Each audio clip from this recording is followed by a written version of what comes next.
드라마보다 재밌고 흥미진진한 성경 이야기가 펼쳐집니다. 더 깊은 성경의 세계로 인도하는 시티스 두란노 성경교실 인바이블의 최윤영입니다.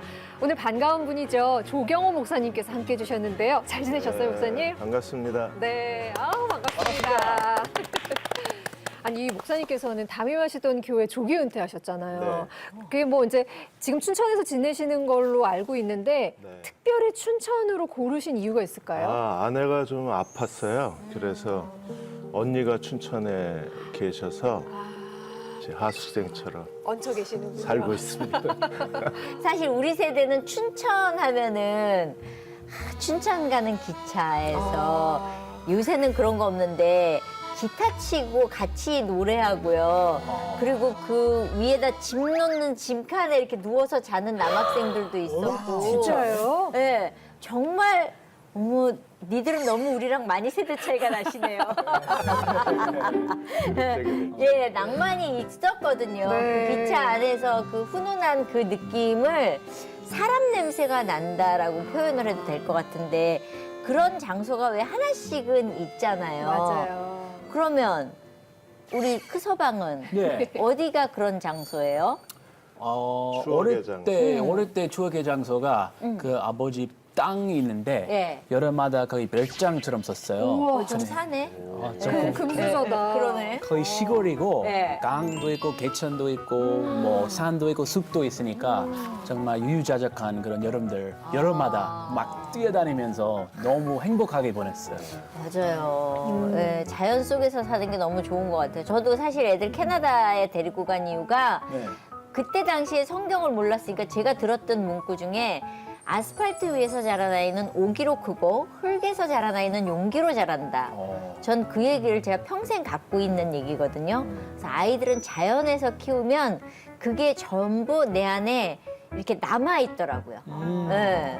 저희 아이 어떡하죠? 아스팔트 위에서 키웠는데. 이제 오기로 크는 거죠. 우리도 그 시골 땅 조그만 땅 하나 사고 싶어요. 진짜 그러네요. 흑장난하면서 놀았던 그 기억이 우리 세대는 확실히 그런 장소, 그런 기억들, 내가 놀던 그 동네 길을 가는 그 느낌들이 확실히 나를 향수에 젖게 하는 옛날에 요새 애들은 그런 거 없잖아요. 아유, 그죠? 응. 빡빡해요. 너무 어떻게든 틈내고 짬내서라도 춘천으로 좀 가봐야겠네요. 좋습니다. 네, 한번 자연을 좀 오시면 겪을 수 있게. 제가 잘 모시겠습니다. 아, 진짜요? 네, 언제. 우리 다 함께 갈까요? 네. 인바이블 한번 춘천에서 해볼까요? 네, 그럴까요? 좋아요. 네. 닭갈비 막국수 오케이 콜. 오케이, 콜. 자, 오늘도 인바이블과 함께 재미있는 성경 공부 시작해 보겠습니다. 그럼 다 함께 성경 속으로 들어가 볼까요? 인바이블.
지난 시간까지 분열 왕국 시대 악한 왕들의 우상 숭배에 대해서 계속 알아봤는데요. 오늘은 조경호 목사님과 함께 호세아 선지자에 대해서 나눠보려고 합니다. 본격적으로 호세아 선지자에 대해서 알아보기에 앞서서 워낙 이 시대에 왕들이 악을 행하다 보니까 하나님께서 선지자들을 많이 보내셨어요. 강력한 경고의 메시지를 계속 전하셨고 그러다 보니까 이제 호세아는 어느 왕 때 활동했던 선지자였나, 뭐 엘리야, 엘리사 어떤 시대인가, 왕과 그 시대 선지자를 연결시켜서 좀 생각해보면 좋겠다는 생각이 들더라고요. 그거 좀 정리해 주시겠어요, 목사님? 선지자를 히브리어로 나비라고 그럽니다. 나비. 나비. 나비는 말하도록 부르심을 받은 자라는 뜻을 갖고 있고 헬라어로는 프로페테스, 신의 대변자로서 신의 뜻을 해석하는 사람이라는 뜻을 갖고 있는데 성경에서의 선지자는 하나님의 말씀을 그대로 대언하는 자를 우리가 선지자라고 불러요. 그러니까 선지자가 왜 생겼는가? 그러니까 하나님이 말씀하시는 것 자체가 이스라엘에게는 그 아주 마음에 큰 두려움으로 임했기 때문에 그래서 하나님께서 18절에 그러면 내가 선지자를 세우겠다. 선지자를 통해서 내 말을 그의 입에 두리니 그 선지자가 내가 명령하는 것을 너희들에게 전해주겠다. 그래서 선지자가 생겨난 거예요. 근데 선지자를 통해서 선지자가 언제 활동했느냐 하면 북이스라엘은 BC 722년에 아시리아의 멸망 직전에 선지자들이 활동을 하고 남유다는 BC 586년에 바벨로니아에게 멸망하기 직전에 선지자들이 활동을 해요. 그래서 선지자들을 아시리아 바벨론 멸망 전의 선지자, 그리고 바벨론 포로 후 선지자, 그리고 바벨론 포로 시대 선지자. 그래서 바벨론 포로 시대에는 다니엘, 에스겔, 바벨론 포로 이후의 선지자들은 학개스가랴, 말라기 이렇게 구분을 짓고 있습니다. 그래서 하나님은 선지자를 통해서 말씀하시는 분이십니다. 내가 선지자야라고 하면 검증을 할 수가 없었잖아요. 그냥 네. 이게 하나님이 말씀하시는 거야 그러면 내가 꾸며서 한다고 다른 사람들이 생각할 수 있지 않았을까 저는 그게 좀 궁금했거든요. 당시에도 거짓 선지자가 많았죠. 그래서 하나님께서 거짓 선지자를 분별하기 위해서 그 말이 어떻게 응답되는가를 보고 선지자의 인격을 검증하라고 말씀을 하셨죠. 아니 근데 그러면 목사님 호세아 선지자는 어떤 왕 때 활동했던 선지자예요? 호세아 이름의 뜻이 여호와가 구원하신다라는 이름의 뜻을 갖고 있고 여호수아 본명이 호세아예요. 네. 그래서 주전 750년경에 네. 북이스라엘에서 오랫동안 사역을 하고 BC 722년에 아시리아가 멸망하기 전에 유다로 이주했을 것으로 학자들이 추정을 하죠. 호세아가 대단한 문장가로 알려져 있고 언어의 달인, 그리고 모세 오경을 완전히 이해한 그런 박식한 선지자로 그렇게 소개가 되고 있습니다. 그러니까 12소선지서 중에 호세아가 맨 앞에 있는 이유가 호세아가 성육신된 선지자예요. 그러니까 선지자가 누군가를 보려면 호세아를 봐야 돼요. 그러니까 선지자의 메시지가 뭔가를 보려도 호세아서를 봐야 되고 하나님이 왜 선지자를 보내셨는가를 이해하려고 해도 호세아서를 봐야 돼요. 꼭 통과해야 할 문턱이네요. 그러니까 호세아를 이해 못하면 선지서를 이해 못해요. 오늘 진짜 중요한 네, 시간이네요. 지금 인바이블 제작팀에게 제가 감동을 받은 게 이게 북이스라엘에서 사역한 선지자 둘만 골라냈어요. 호세아, 아모스. 두 명만. 아모스는 저희가 내일 합니다. 아모스는 내일 하는 건데 그래서 좀 깜짝 놀랐어요. 어떻게 그 북이스라엘에서 예언한 선지자 두 사람을 골라냈을까? 보통 열심히 공부하는 게 아니거든요. 그런 것 저희 같아요. 제작진이. 제가 처음에 봤을 때부터 확 늙었더라고요. 그랬을 것 그걸 같아요. 많이 네. 해가지고. 일치월장이. 네. 세상 사람들이 보기에는 호세아 그럼 진짜 팔자가 센. 그러니까요. 어우 야그 사람은 아주 그냥 결혼을 몇 번씩이나 하고 아주 팔자가 센 사람이야. 보통 이렇게 얘기하죠. 좋은 사람이에요? 네. 좋은 사람 맞아요? 네. 호세아 네. 네, 좋은 사람이에요. 네. 네. 방금 얘기 들었을 때는 네. 그렇게 썩 좋은 사람 아니라는 생각이 들어요. 아, 근데 그게 하나님이 시키셔서 나간 아내를 또 데리고 오고 타락한 아내를 또 데리고 오고 이런 과정이 너무 많으니까 저희가 성경을 읽으면서는 꼭 이렇게까지 해야 돼? 이런 궁금증을 오늘 끝에 가면 아하 하고 할 수 있는 네. 기대하겠습니다.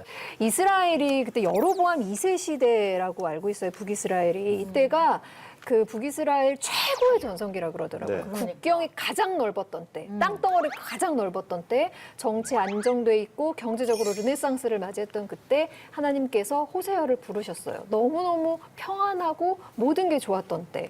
하나님이 호세아 선지자에게 주신 명령 어떤 거였나요?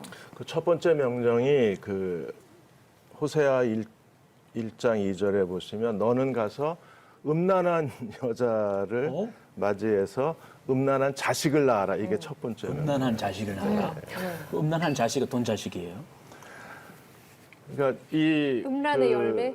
매춘부하고 결혼을 하게 되면 매춘부는 부정한 여자니까 와. 그래서 하나님이 가장 거룩한 선지자가 이스라엘 사회에서 가장 부정하다고 취급받는 매춘부하고 결혼을 하고 거기서 태어난 아이들이 다 이제 부정한 아이들로 그렇게 취급이 되는 거죠. 하나님이 직접 그렇게 네, 그래서 시키셨어요. 1장과 3장에서 호세아가 고멜이라는 매춘부하고 두 번 계속 결혼하는 모습이 그 기록되어져 있는데 학자들이 이 호세아 선지자하고 매춘부의 결혼을 받아들이기 어려운 거예요. 우리도 상식적으로 받아들이기 어려워요. 왜냐면 목사님이 그런 저보고 길거리의 매춘부하고 여자하고 결혼하라고 그러면 와. 그리고 제가 매춘부하고 결혼했으면 목회할 수 있어요? 못하죠. 예.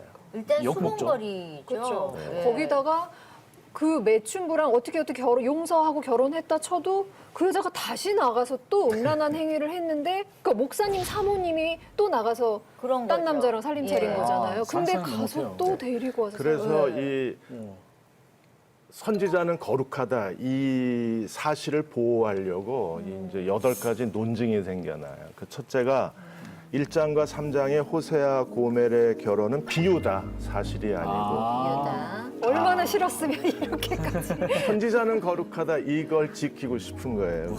두 번째가 고멜은 호세아 실제적인 아내였고 신실한 아내였는데 음행은 그냥 픽션이다. 선지자가 만들어낸 이야기다. MSG 같은 네, 그렇게 해석을 하고 3장에서는 또 세 번째에서는 1장의 여자하고 3장의 여자는 전혀 다른 여자 이야기다. 그다음에 이제 네 번째 논증은 이게 이제 보수 신학자들의 지지를 받는 그 이야기인데 1장과 3장의 고멜은 똑같은 여자고 결국 고멜이 아이를 낳고 가출한 다음에 길거리에 창녀가 됐다가 노예로 팔려갔다가 호세아가 다시 데리고 오잖아요. 고멜을 값을 주고 예. 사서 집으로 데려온 이야기라고 해석하는 게 일단 그 보수주의자들의 정통적인 견해고 다섯 번째는 호세아가 고멜과 결혼할 당시에는 창녀가 아니었는데 그 고멜이 창녀가 될 걸 하나님 미리 아시고 결혼을 시켰다. 그것도 말이 안 되죠. 더 무서워. 그게 더 힘든데? 속인 거잖아요, 그거. 또 다른 와이프가 논증은 매춘부된다. 1장의 여자하고 3장 여자가 다르다라고 주장하는 사람도 있고. 성경이 이렇게 재밌었어요. 예. 일곱 번째 논증은 고멜은 호세아가 아닌데 그녀가 그 매춘을 한 거는 실제적인 게 아니고 영적인 것으로 영적 간음을 저지른 것으로 해석해야 된다. 그다음에 마지막 논증은 1장이 사실이고 3장은 누군가가 덧붙여 놓은 이야기다. 그래서 어쨌든 선지자의 거룩성을 지키려는 논증들이 많은데 그런데 성경 그대로 거룩한 선지자가 창녀하고 결혼했다가 이 여자가 가출을 해서 길거리 매춘부가 된 걸 값을 주고 다시 아내로 데려온 게 1장에서 3장까지의 이야기라고 봅니다. 네. 그럼 왜 이렇게 하는가? 예언자의 퍼포먼스 때문에 그렇습니다. 퍼포먼스? 네, 예언자는 퍼포먼스를 통해서 하나님의 메시지를 전하는 거거든요. 그러니까 거룩한 선지자가 매춘부하고 결혼했다. 간음 상태. 예. 그게 하나님과 이스라엘의 관계를 보여주는. 호세아라고 내가 생각을 하면 하나님이 이렇게 네가 나가서 음란한 여자와 결혼을 해라. 그거에 순종해야 되는 거잖아요. 네. 그 고통을 생각하면 왜 하나님 납니까? 라는 질문을 안 했을까? 그냥 순종했을까? 이게 선지자의 삶일까? 꼭 이래야만 되나? 뭐 이런 생각을 하게 되는 거죠. 그러니까 우리가 여기서 이제 질문을 해야 될 게 왜 이렇게까지 해야 되는가? 그러니까 우리가 성경을 믿는다면 문제가 없는데 이해를 하려면 배경을 알아야 되거든요. 예루살렘의 여호와 성전, 최대의 위기, 가장 강력한 도전이 바알이에요. 바알은 여호와보다 훨씬 오래된 그 가나안 지역의 토속신입니다. 근데 이제 가나안 땅에 정착해서 농사 지면서 이렇게 가나안 사람들 보니까 비가 안 오면 보통 10월 달에 파종하고 이른 비가 11월 달쯤 오고 그다음 한참 자란 2월 달쯤에 늦은 비가 때맞춰 와야 되는데 안 오면은 바알 산당의 신전에 가서 거기 가면은 누이 좋고 매부 좋고 남창과 여창들이 있어서 거기서 이제 난교를 하게 되면은 비라는 것이 바알과 아세라의 관계 속에서 내려오는 바알의 정액이라는데 비가 안 온다는 것은 둘 사이가 안 좋은 거죠. 그럼 우리가 행위를 통해서 바알과 아세라가 좀 이렇게 해서 좀 비가 내리려고 하려면은 우리가 그 행위를 해야 되는 것이죠. 그러한 매력적인 바알과 아세라 종교에 야훼가 속수무책이니까 잘 아신 바와 같이 엘리야 그 사건에서 엘리야가 나는 한 명이다. 저기는 뭐 400명, 450명, 800~900명씩이다. 그 사건이 사실 뭐 호세 한 100년 전쯤의 일입니다만 이렇게까지 안 하면은 바알 종교에 대해서 제압을 하지 못할 것이다. 그래서 저로서도 질문이에요. 왜 이렇게 강력한 음란의 메시지를 선지자를 희생시켜까지 할 것인가? 그러게요. 저는 성경을 읽으면서 내가 그 창녀다라는 생각이 너무 많이 들었어요. 그러니까 하나님 앞에서 나는 정말 죄에 쩔어 있는 사람이구나를 보게 되는 게 저는 호세아였거든요. 그러니까 일반적으로 성경을 읽으면서는 내가 어쩌면 호세아인 척했었던 부분들이 있었는데 읽어보니 내가 정말 음란하고 내가 정말 죄를 많이 갖고 있고 죄덩어리라는 걸 그냥 보게 하시는 게 사실은 저는 호세아였어요. 옛날에 읽을 때는 어떻게 이럴 수가 있어? 하나님 이렇게까지 꼭 하셔야 돼? 그게 읽으면서 있었는데 요번에는 이게 나네. 이게 내 모습일세. 이게 가장 하나님이 아파하시는 부분을 내가 너무나 아무렇지도 않게 죄를 짓고 있는 내 모습을 보게 하신 게 저는 요번이었거든요. 네. 네. 저는 그 전 단계까지밖에 못 왔네요. 예. 제가 처음 들어봤으니까 한 번 더 읽어요. 한 번 더 읽어봐요. 예. 근데 우선 하나님은 이렇게 우리와 하나님과의 관계를 자녀와 아버지의 관계로도 묘사를 많이 하셨지만 네. 남편과 아내로도 아내의 관계로, 예, 네. 많이 묘사를 하시고 묘사를 특히 호세아서에서는 많이 그렇게 말씀을 네, 하시는 것 네. 같거든요. 왜 그런 거예요? 그러니까 호세아 선지자가 처음 하나님과 하나님의 백성의 관계를 남편과 아내, 메리지 메타포로 은유로 해석한 최초의 선지자예요. 그 뒤로 선지자들이 하나님과 이스라엘의 관계를 남편과 아내의 관계로 해석을 해요. 그래서 이사야 그 54장에도 나는 너를 지은 네 남편이다라고 하나님께서 이사야를 통해서 말씀을 하세요. 그러니까 처음 이 결혼의 은유를 상징적으로 보여준 게 호세아고 호세아는 자신의 삶으로 그걸 증거한 거예요. 그러니까 하나님께서 지금 호세아를 통해서 간절히 이스라엘에게 말씀하시는 게 뭐냐면 너 지금 호세아랑 똑같아. 매춘부하고 결혼한 선지자가 바로 너희야. 그래서 에스겔, 예레미야 에서도 31장에서도 하나님이 나는 너의 남편이야라고 말합니다. 그러니까 남편과 아내라는 이 모티브가 하나님과 이스라엘의 관계, 그리스도와 교회의 관계를 보여주고 있기 때문에 하나님이 우리에게 원하시는 건 우상 숭배하지 마. 나만 예배, 나만 섬겨. 그렇게 말씀하시는 거거든요. 좀 전에 말씀하신 에스겔 네. 네. 내가 당신의 남편이다. 네. 그러니 히브리어로 해서 제가 직역을 하면은 네. 내가 너의 바알이다. 네. 야, 바알 아니야. 내가 니네들 바알이야. 응. 그 바알. husband. 그렇죠. 남편. 허스밴드인데 동시에 실제로 주인. 바알 신, 주인이란 뜻도 있고 바알 신도 있고. 잘 들어야 되네요. 그러니까 내가 너의 네. 바알이라는 건 니들이 지금 따르고 있는 바알은 진짜 진짜가 바알이 아니다. 아니고 내가 진짜 바알이다. 내가 그치. 비를 내려줄 수 있고 너희가 원하는 걸 줄 수 있고 바로 그죠. 진짜 남편은 나야. 그 사람이 아니고 오죽하면 그렇게까지 말씀해. 그래. 오죽. 말귀를 못 알아들으니까 이거 이상의 뭐가 없다고 생각하시니까 하나님이 마지막으로 꺼낸 카드가 아닌가? 예.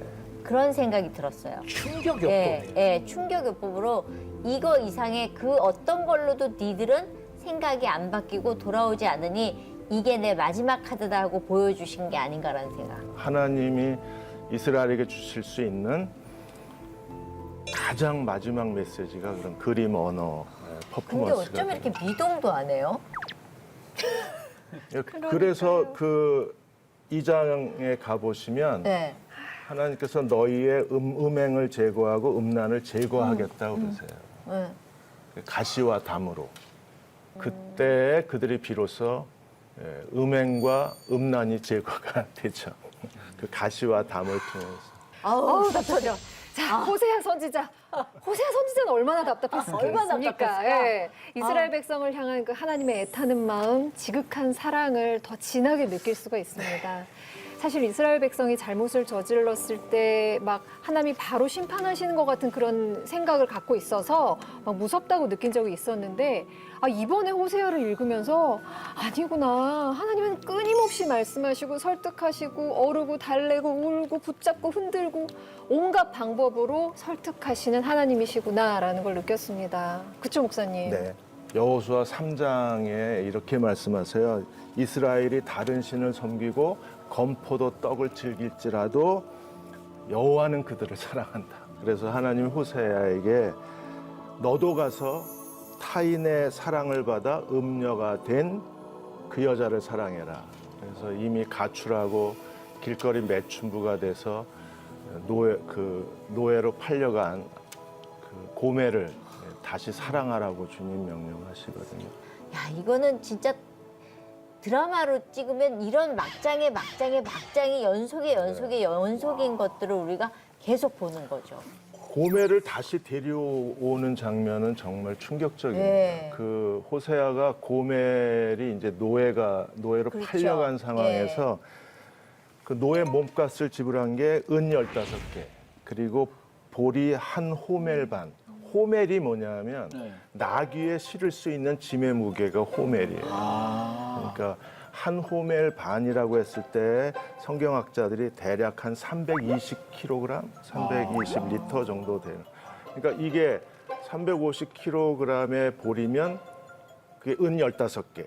그래서 은 30개 정도의 가격을 주고 데려왔을 것으로 보는요. 왜냐하면 당시에 노예 몸값이 은 30세겔이었으니까. 그러니까 이렇게 떠돌아서 끝까지 노예까지 갔을 때 저는 이 장면에서 무슨 마음이 들었냐면 하나님이 호세아를 통해서 넉넉하게 준비하신 마음.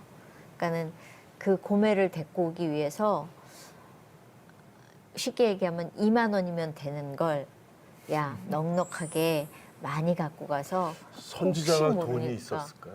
없어도 하나님이 주시지 않았을까. 요즘같이 고금리의 은행 대출했으면 그 마음을 보면서 저는 이렇게 많은 걸로도 고멜을 끝까지 데리고 오시는구나.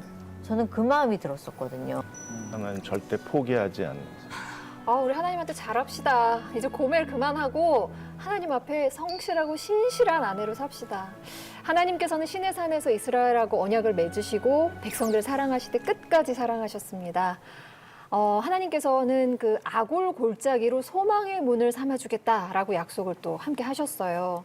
가나안의 첫성 여리고의 전리품을 아간이 훔쳤다가 온 집안이 멸망하는 사건. 여기 그 아골 골짜기에서 전멸을 당하죠. 아간 패밀리가. 아골 골짜기는 이 고통과 괴로움을 상징하는 의미로 지금까지 쓰이고 있다는데요. 아골 골짜기 궁금하지 않으세요? 네. 인바이블에서 보여드리겠습니다. 우와. 통신원 나와주세요. 샬롬. 인바이블의 이스라엘 현지 통신원 유병성 목사입니다. 오늘은 호세아와 관련된 장소를 찾아가 보겠습니다. 여러분, 호세아 하면 떠오르는 곳이 있으신가요? 호세아 선지자는 이사야 선지자와 같은 시기에 활동했는데요. 이 두 선지서에 나오는 특별한 장소가 있습니다. 바로 아골 골짜기입니다. 오늘은 저와 함께 이 아골 골짜기를 들어가 보도록 하겠습니다. 아골 골짜기를 찾아가기 위해서는 예루살렘에서 사해 쪽으로 내려가야 합니다. 이 골짜기를 조금만 들어가면 나비무사가 있습니다. 이슬람 전승에 의하면 모세가 묻힌 곳이 이곳이라고 합니다. 나비무사를 지나 더 들어가면 점점 더 메마른 광야 지형이 펼쳐집니다. 아골 골짜기로 추정되는 이 골짜기의 이름은 히브리어로 호르카니아 골짜기입니다. 이 골짜기 안에 호르카니아 요새가 있기 때문에 이렇게 불리고 있습니다. 아골 골짜기 전체를 조망하기 위해서도 이 요새에 올라가야 합니다. 이 요새는 광야 한가운데 있기에 오늘날에도 접근 도로가 없습니다. 비포장 도로로 최대한 가까이 간 후에 걸어서 올라가야 합니다. 우와.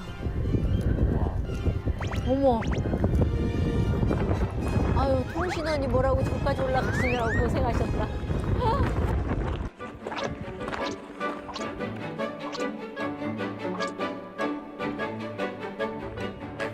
하스모니안 왕조의 알렉산더 얀나이는 이 골짜기에 강력한 요새를 짓고는 자신의 아버지 이름을 따라 호르카니아 요새라고 불렀습니다. 진짜 돌밖에 없어요. 아무것도 없어. 프랑폭이 없어.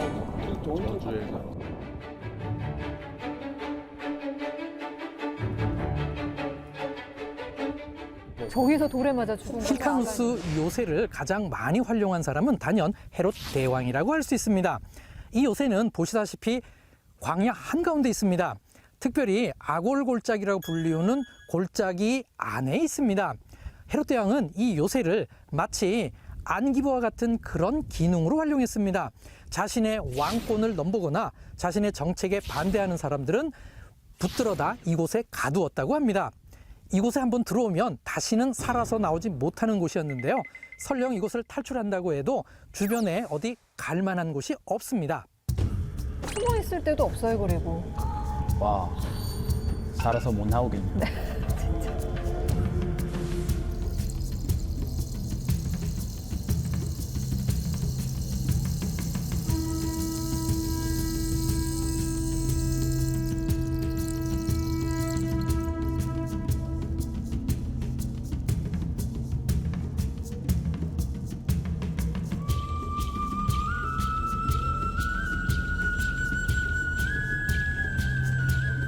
저는 지금 홀카니아 요새에 있습니다. 제 뒤로 보이는 골짜기가 홀카니아 골짜기인데요. 바로 이곳을 아골 골짜기로 추정하고 있습니다.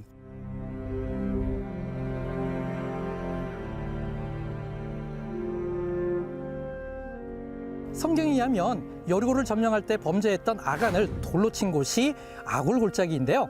그러므로 아골 골짜기는 여리고와 멀지 않은 곳에 있어야 합니다. 제 오른쪽 너머로 여리고가 보이고 있습니다. 그리고 이곳에서는 사해도 보이고 그 너머로 모압 산지가 잘 보이고 있습니다.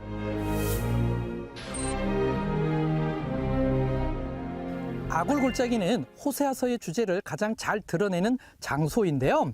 아골 골짜기의 아골의 히브리어의 뜻은 괴롭히다입니다. 이 땅에 메마르고 거친 이미지와 잘 어울리는 이름이라 할 수 있습니다. 그런데 호세아서 2장 15절에 의하면 이 괴롭힘의 땅 아골 골짜기를 소망의 문으로 삼는다고 했습니다. 호세아 선지자는 하나님과의 언약에서 떠난 이스라엘 백성은 마치 아골 골짜기와 같다고 비유했습니다. 그런데 여기에 반전이 있습니다. 하나님에 대한 사랑을 회복할 경우 이 아골 골짜기를 소망의 문으로 삼는다고 했습니다.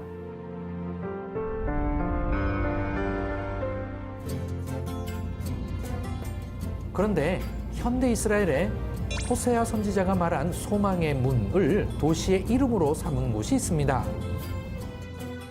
여러분, 페타티크바라는 도시를 아십니까? 페타티크바의 뜻은 소망의 문입니다. 저는 지금 페타티크바에 와 있는데요. 제 뒤로 I love PT가 바로 페타티크바의 첫 자입니다. 이 이름은 호세아 2장 15절에서 가지고 왔습니다. 아골 골짜기를 소망의 문으로 삼겠다라는 이 말씀을 의지하여 현대 이스라엘 독립을 꿈꾸며 이곳에다가 도시를 만들었습니다. 이 도시는 오늘날 이스라엘 내에서 인구가 4번째로 많은 큰 도시로 성장했습니다. 지금까지 인바이블 이스라엘 현장 통신원 유병성 목사였습니다. 다음 시간에 뵙겠습니다. 레이트라웃.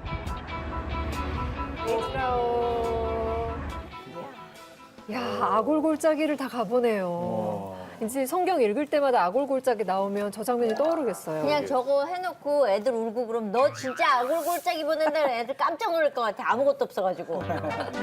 뭐 아무것도 없네요. 스마트폰만 있으면 돼요. 아, 저기는 배달앱도 안 될걸요? 안 터질 것 같아요. 안 터지고. 안 터져요. 아, 무엇보다 저기에 대해서 잘 아시는 분이 우리 네. 김성 교수님이시잖아요. 네. 좀 무엇보다도 마지막 엔딩이 참 인상 깊었습니다. 그러니까 호세아서 2장 15절이죠. 아골 골짜기로 하여금 소망의 문을 삼아준다. 소망이 히브리어로 티크바거든요. 티크바. 이스라엘 국가의 제목이 하티크바라고 그래요. The Hope. 소망. 이스라엘 국가, 도중에 조금 좀 집어넣으시면 제목이 소망입니다. 근데 호세아서 2장 15절에서 아골 골짜기, 저주의 골짜기를 소망의 문으로 삼는다. 그래서 문이라는 것이 페탁이란 입구라는 뜻이거든요. 네. 그래서 이스라엘 사람들이 1947년에 나라를 건설할 때에 구약 성경에 나오는 지명들의 이름을 따라서 신도시를 만드는데 그 중에 하나가 소망의 문이에요. 그래서 저는 그 도시 앞에, 그 심볼 앞에서 마무리를 하셔서 아골 골짜기 시작해서 페타티크바로 소망의 문으로 그 호세아 2장 15절을 현장에서 그림 자료로 상당히 의미 있게 아, 진짜 그 하나님의 사랑을 절절하게 느끼게 해주는 호세아서 또 다른 교훈이 있다면 어떤 게 있을까요, 목사님? 그래서 4장 6절에 내 백성이 지식이 없음으로 망한다. 이게 호세아서의 가장 중요한 핵심 주제 선고입니다. 그래서 네가 지식을 버렸으니 나도 너를 버려 제사장이 되지 못하게 하고 내가 율법을 버렸으니 나도 내 자녀를 잊어버리겠다. 내 백성이 지식이 없음으로 망했다. 이게 하나님께서 호세아를 통해서 주시는 메시지고 이 시대에도 똑같이 적용될 수가 있어요. 호세아 6장 3절에 여호와를 알자, 힘써 여호와를 알자. 하나님이 원하시는 지식이 무엇인가를 우리가 알아야 네. 북이스라엘처럼 똑같은 실패를 되풀이하지 않을 수 있거든요. 네. 뭘까요? 하나님? 뭘까요? 지식이. 하나는 하나님이 왜 우리를 구원하셨는가? 구원의 목적에 대한 방향상실입니다. 목적. 왜 구원해 주셨을까? 네. 구원의 목적을 잃어버리는 그 목적에 대한 지식이 결여되어 있는 잔 파이퍼 목사님이 하나님 우리를 구원해 주신 목적은 무엇 때문이겠습니까? 하나님을 예배하기 위해서라 그랬어요. 예. 하나님을 예배하기 위해서 우리를 죄로부터 구원하시고 하나님의 자녀로 삼아주시고 우리에게 성령을 부어주시는 이유는 구원의 목적은 예배라 그랬어요. 북이스라엘은 특별히 이제 이런 베델과 단에 금송아지 제단을 세우고 오므리 왕조로 아합과 이세벨이 들어오면서 하나님을 예배하는 데서 떠났죠. 그러니까 하나님을 예배하는 데 실패하면 율법에도 실패해요. 4장에서 14장까지 4장 1절에 율법을 순종할 수 없으니까 진실도 없고 인애도 없고 하나님을 아는 지식도 없다. 그 결과가 4장 2절에 저주와 속임과 살인과 도둑질과 간음과 피해 폭력. 하나님을 예배하는 데서 실패하면 이런 윤리적 타락이 길거리를 덮칠 수밖에 없고 이스라엘의 민족성이 될 수밖에 없고 정치, 종교, 사회 전체가 다 부패할 수밖에 없는 거죠. 오늘도 한국도 팬데믹 2년 지나가면서 우리가 완전히 예배가 무기력해진 상황에서 우리가 다시 예배에 대한 무능함이 결국 그리스도인의 윤리적 모순으로 드러나는 게 아닌가 하는 두려움이 우리한테 있는 거예요. 이거는 진짜 우리한테 주는 메시지가 네. 너무 큰 거네요. 하나님은 공부할 때 무릎 꿇고 할 걸 그랬어요. 이 자리도 사실 예배하는 자리죠. 그러니까요. 예. 소중한 자리예요. 네. 예배 실패하면 절대 안 되겠군요. 그러니까요. 그것도 신선했어요. 하나님 우리 구원해 주신 이유가 네, 예배의 목적이 예배하게 하기 위해서. 네. 저는 요새 예배를 본다는 표현에 대해서 되게 좀 제가 맞는지 모르겠는데 예배를 본다 그러니까 자꾸 영화나 관람하는 분위기로 가는 거 아닌가. 드린다. 예배를 드린다. 하러 간다, 예배를 드린다가 맞는데 우리는 너 예배 봤어? 너 예배 봤지? 이렇게 마치 극장에서 영화 한 편 띄고 나오는 것처럼. 그리고 예배가 너무 이제 우리가 시간에 쫓기다 보니까 1시간 안에 끝내야 되는 이 예배에 정말 마음껏 취해서 온전히 예배를 드리는 게 아니라 야 다음 예배 시간 지켜야 돼 빨리빨리 끝내 이런 타임이 정해지니까 정말 내가 온전히 하나님 앞에서 예배를 마음껏 흠뻑 젖어서 누리고 드리고 하나님 앞에 깊이 들어가나? 그러지 못하고 그냥 예배했어 오케이 오늘 예배 난 했네 동그라미 하나 치고 하나님 예배 드렸어요 이렇게 퉁치고 나오는 거 아닌가. 출석 도장 찍듯이. 네, 헨리 블랙가비가 그 얘기를 한 거예요. 우리가 드리는 예배가 형식적이다, 가볍다. 그러니까 하나님의 임재를 경험하지 못하는 예배를 예배라고 할 수 있냐. 그러니까요. 그러니까 우리는 예배가 없다 그랬어요. 이 시대에 예배는 없다. 그래요.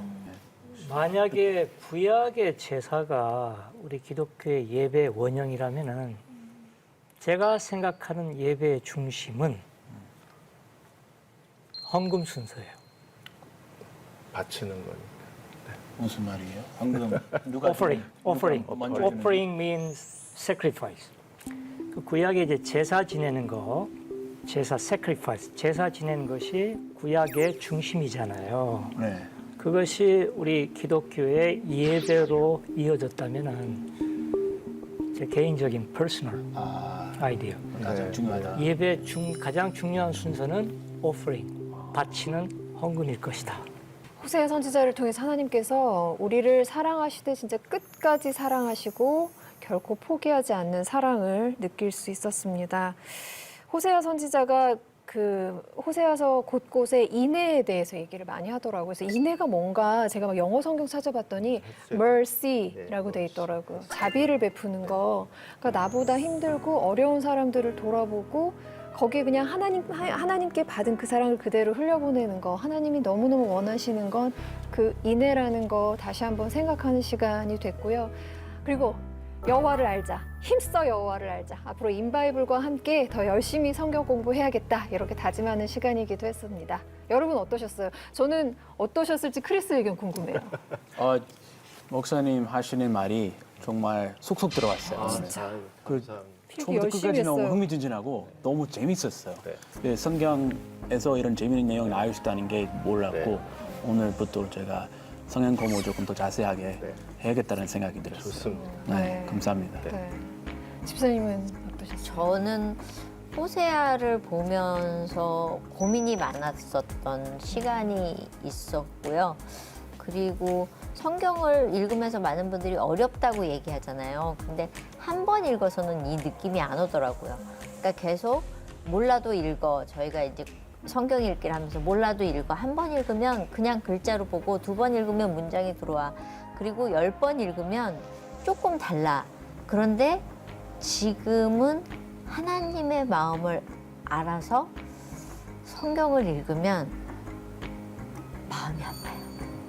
예, 그래서 호세아서를 읽으면서 참 마음이 아팠던 것 같아요. 이 시대에 과연 우리는 호세아인가 고멜인가 그 고민을 한번 해본 적이 있었어요. 오늘은 호세아 선지자를 통해서 하나님의 크신 사랑을 느껴봤습니다. 다음 시간에도 조경호 목사님과 함께합니다. 재미있고 알찬 성경 공부. 다음 시간, 그러니까 내일은 어떤 선지자죠? 네, 아모스 선지자입니다. 여러분, 오늘 아모스 선지자의 아모스서 미리 좀 읽고 내일 오시면 더 좋을 것 같아요. 성경 이야기로 내일 찾아뵙겠습니다. 오늘 함께해 주셔서 고맙습니다. 감사합니다. 이스라엘을 향한 무거운 짐을 대신 지고 말씀을 전한 선지자가 아닐까.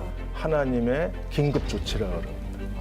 보낼 사람이 없었던 거예요. 너무 슬퍼요. 그래서 아모스가 전하는 첫 번째 메시지가 뭐냐면 너희가 살고 싶으면 나를 찾아라. 하나님께서 이 시대 사람들한테 보내는 메시지 같아서 가슴이 철렁하고 눈물이 납니다. 한국교회에 실망했다. 나 때문인가? 내가 잘못 살아서 그런가? 오늘 목사님 말씀을 들으니까 너무 반성되고 너무 부끄럽고 설교보다 더 와닿았어요. 그럼 다 함께 성경 속으로 들어가 볼까요? 인 바이블!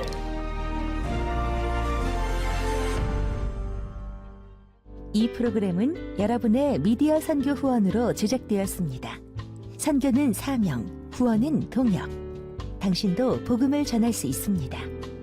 선교 후원 02-6333-1003번